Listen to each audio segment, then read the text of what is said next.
But you all, I don't know how many of you guys have had a chance to shop for cars yet, lucky you, but they don't quite get the mileage that's claimed because that mileage dates from the Carter administration.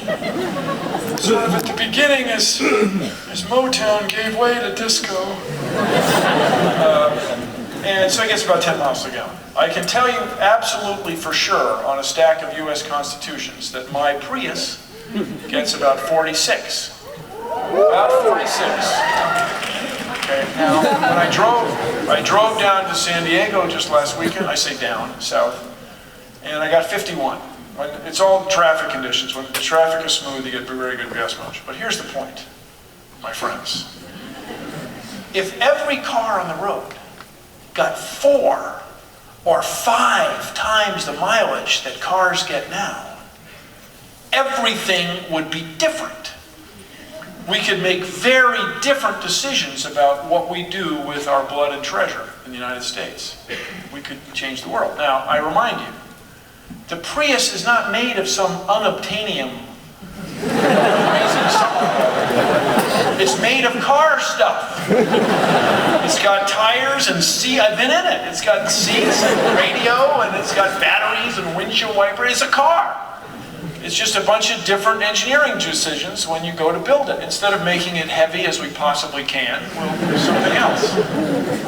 And this is how we get around.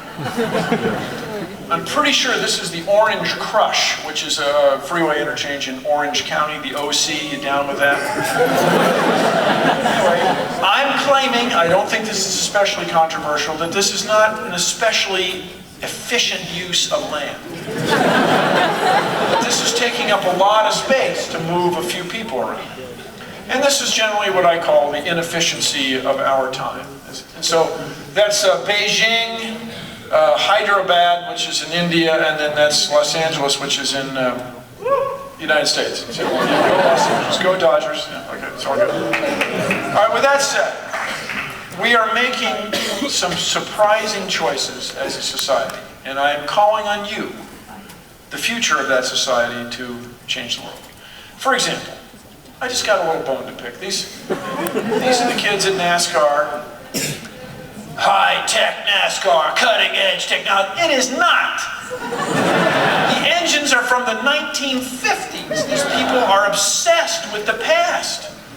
When I was young, auto racing was where you came up with new ideas and made new things, and you competed in technology. These guys, by rule, have to have exactly the same engines, exactly the same. There's a little bit done with the tires, but not much. Everything's exactly the same. And whoever doesn't crash and can steer does pretty well. But the other part of auto racing is not there. Furthermore, to whine and complain, they get 5 miles to the gallon. Okay, so we'll have a race. Some guy with his team in his NASCAR, and then 4 of you and me in my Prius. And we'll have a road trip. We'll take laps. We'll pull over, pit stop, milkshakes, French fries, because we're going to change one rule. You only get 50 gallons to go 500 miles.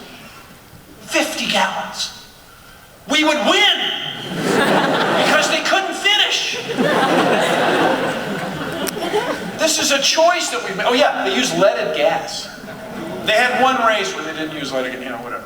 It's just, you guys, we could change this. All we have to do is change the rules, and those guys would be innovating like crazy.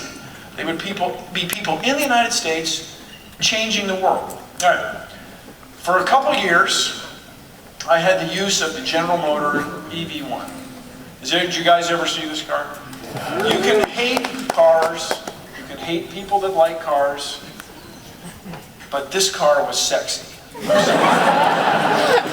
Car 0 to 50, not 0 to 60, 0 to 50, 2.8 seconds. Like a fighter plane. I was like, like so.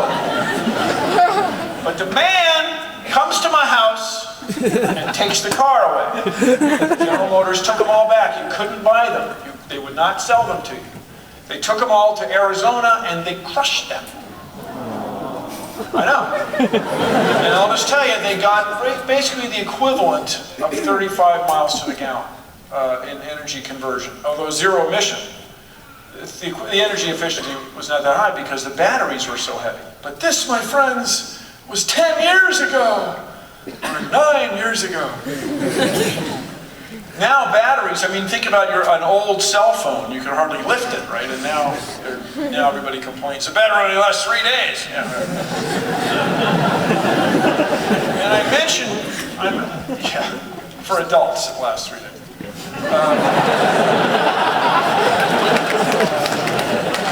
I mention this because transportation affects everyone. We have reached a point in the United States where now we spend more energy in transportation than we do on making things, on manufacturing.